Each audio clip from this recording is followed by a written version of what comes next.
everybody, and welcome to a new game that we're going to be playing, and that is the Stanley Parable. See, we are playing the Stanley Parable. I don't know anything, actually, about this game. I saw some reviews, and they said that it's a good game, but they didn't want to give anything away. So they said to just play the game. So that's what I'm going to do. So, yeah, let's begin. Oh, hi. It's never the end, it's never the end, it's never the end. It's clever how they, didn't even start at, it didn't start from is never the end. It's the beginning of the thing. I don't know. And it doesn't end. I don't know if that's, it's clever, I think. Okay, it's loading. We'll just wait for it. This is the story of a man named Stanley. Stanley worked for a company in a big building where he was employee number 427. Employee number 427's job was simple. He sat at his desk in room 427 and he pushed buttons on a keyboard. Orders came to him through a monitor on his desk, telling him what buttons to push, how long to push them, and in what order. This is what employee 427 did every day of every month of every year. And although others might have considered it soul-rending, Stanley relished every moment that the orders came in, as though he had been made exactly for this job. And Stanley was happy. Okay, well, it's nice to have and something. Then one day, something very peculiar happened. Something that would forever change Stanley. Something he would never quite forget. He had been at his desk for nearly an hour when he realized that not one single order had arrived on the monitor for him to follow. No one had showed up to give him instructions, call a meeting, or even say hi. Never in all his years at the company had this happened, this complete isolation. Something was very clearly wrong. Shocked, frozen solid, Stanley found himself unable to move for the longest time. But as he came to his wits and regained his senses, he got up from his desk and stepped out of his office. This is me. So I guess I'll do what the narrator says, right? Okay. Oh.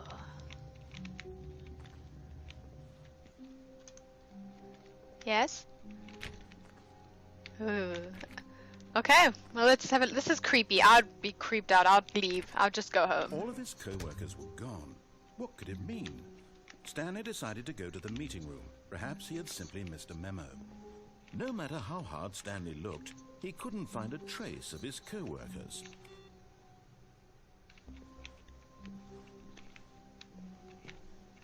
Oh, we can't jump on the desk. Okay. Stanley went around touching every little thing in the office, but it didn't make a single difference, nor did it advance the story in any way. Okay, I'll go then. Okay. Feel so judged and watched. What's that? It's looks like a game. Okay, I suppose we'll just get going, eh? Look at this place. I kind of want the voice to talk to me again. Okay, let's go. Let's go find the meeting room. Is that where we're going, right? This is a messy place. I don't know. It's weird. When Stanley came to a Hi. set of two open doors, he entered the door on his left.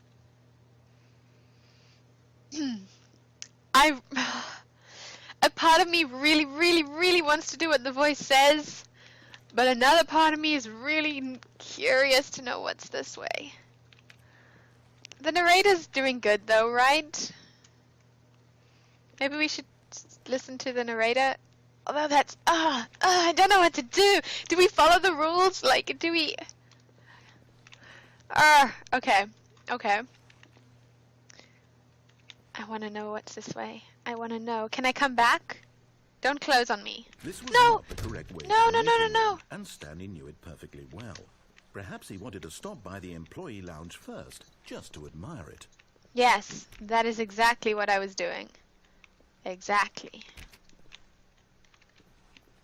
Okay. What's the time, anyway? What? Is that 12 o'clock? Well, 11. It stopped. Okay. Wow, this place though. Okay, let's just go to this room. Oh, it's nice. Ah, yes, truly a room worth admiring. Yeah. It had really been worth the detour after all, just to spend a few moments here in this immaculate, beautifully constructed room. Stanley simply stood here, drinking it all in. Drinking it all in. This clock's working. It's now like almost half 11. Yes, really, really worth it being here in the room. A room so utterly captivating that even though all your co-workers have mysteriously vanished, here you sit looking at these chairs and some paintings. Really worth it. It is though. I think this is a great room, and if I was like working in an office, this At would this be a point, nice place to Stanley's chill. obsession with this room bordered on creepy and reflected poorly on his overall personality. Alrighty, It's possible that this is why everyone left. let's go. I want to. Let's just go then. But at last, Judgmental. he'd had enough of the amazing room and took the first open door on his left to get back to business. But there's a door straight ahead, though. I just want to know what's in here. I'm just gonna have a little peek. Oh, there's a way. I want to know more about this company. Stanley was so bad at following directions, it's incredible he wasn't fired years ago. Is that noise in the game? Yeah. I thought there was like an aeroplane or something. Alright, let's carry on. Do not lie. If you are lying right now, stop. Okay, don't lie. It's good advice. Oh. I wish I had taken the way it told me to. I regret this a little bit. I don't know why. I just feel like we should have done what it... Do not jump from the cargo lift while it is in motion. Will cause death. Penalty for misuse of cargo lift, $1,000. My word. Penalty for jumping off the cargo lift, $5,000. Wow, that's excessive. And I'm pretty sure you would die and not be able to pay anyway. Where's my narrator friend? I liked him. Okay, let's go. On the lift. Please don't die. Stanley, I think perhaps we've gotten off on the wrong foot here. I'm not your enemy, really, I'm not. I realize that investing your trust in someone else can be difficult, but the fact is that the story has been about nothing but you all this time. It's a good There's story. someone you've been neglecting, Stanley. Someone you've forgotten about. Me? Please, stop trying to make every decision by yourself. I'm not Oh, asking you. for me, I'm asking for her. I feel threatened. This is it, Stanley. Your chance to redeem yourself. To put your work aside. To let her back into your life. She's been waiting.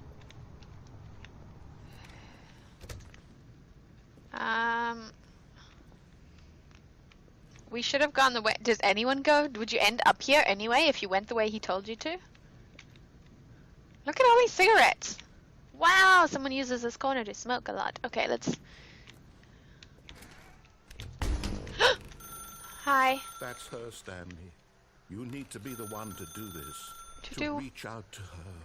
If you can truly place your faith in another, then pick up the phone. Okay. I didn't want to miss the call. Hi. Oh, Stanley, is that you? Hold on, sweetie. Sorry to keep you waiting. I'm just pulling the bread out of the oven. Okay. All right. Okay, there we go.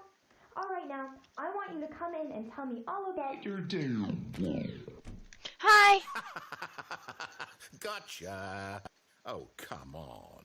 Did you actually think you had a loving wife who'd want to commit their life to you? I'm trying to make a point here, Stanley. I'm trying to get you to see something. Come inside. Let me show you what's really going on here. Or... Sorry, but you're in my story now. Okay. I don't think we should trust this guy at all now. Glad we didn't go This this is a way. very sad story about the death of a man named Stanley. Good morning, employee 47. Press 2 on the keyboard. No, no, no, no, no. No, no, no. A death of... Maybe it's not me. Maybe it's a different Stanley. I guess I'll just do what it says. Why not? Or we could press, like, 3. No. Stanley is quite a boring fellow. He has a job that demands nothing of him, and every button that he pushes is a reminder of the inconsequential nature of his existence. You know, it sounds like quite a cool job, actually, to sit there and push buttons. So don't insult me. Look at him there, pushing buttons, doing exactly what he's told to do. Now he's pushing a button. Now he's eating lunch. Now he's going home. Now he's coming back to work. One might even feel sorry for him, except that he's chosen this life. Yeah. But in his mind, he can go on fantastic adventures. From behind his desk, Stanley dreamed of wild expeditions into the unknown, fantastic discoveries of new lands. It was wonderful, and each day that he returned to work was a reminder that none of it would ever happen to him. Please press 7 to watch TV. Great, let's see what's happening on the And news. so he began to fantasize about his own job.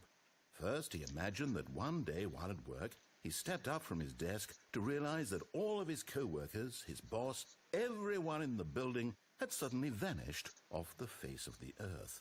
The thought excited him terribly. What's gonna happen? And it's late now, eh? It's like been 6 hours or more.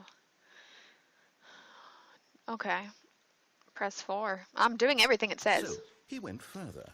He imagined that he came to 2 open doors and that he could go through either. At last, choice. It barely even mattered what lay behind each door.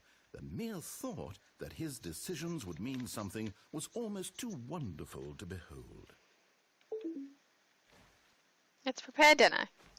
As he wandered through this fantasy world, he began to fill it with many possible paths and destinations. Down one path lay an enormous round room with monitors and mind controls.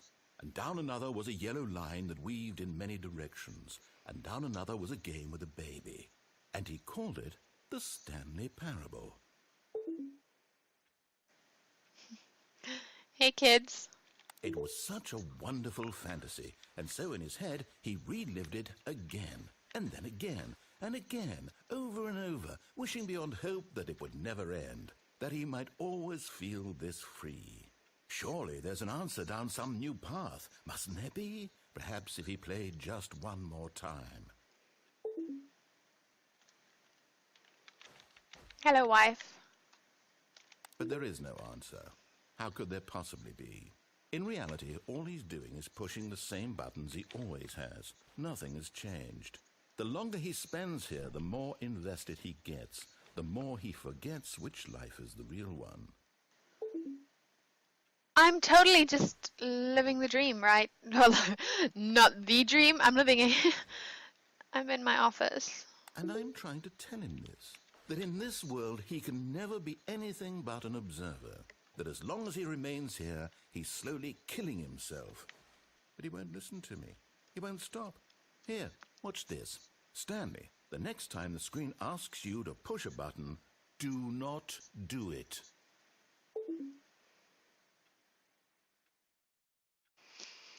But I want to. God, I'm such a bad Stanley. I want to press it, which makes me a good Stanley, actually. Okay. I feel like we have to press it. How long would this go on for? I need to press the button. Okay, let's be at work in the morning. You see? Can he just not hear me? How can I tell him in a way that he'll understand that every second he remains here, he's electing to kill himself? How can I get him to see what I see? How can I make him look at himself? Press T to question nothing. But I suppose I can't, not in the way I want him to. But I don't make the rules. I simply play to my intended purpose, the same as Stanley. We're not so different, I suppose. I'll try once more to convey all this to him. I'm compelled to. I must. Perhaps, well, maybe this time he'll see. Maybe this time. And I tried again, and Stanley pushed a button. No. And I tried again, and Stanley pushed a button. And I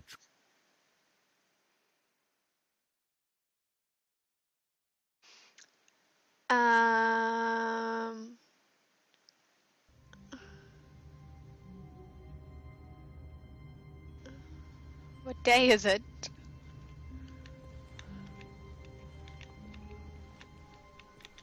I guess we'll just... All of his co-workers were gone. What could it mean? Stanley decided to go to the meeting room. Perhaps he had simply missed a memo.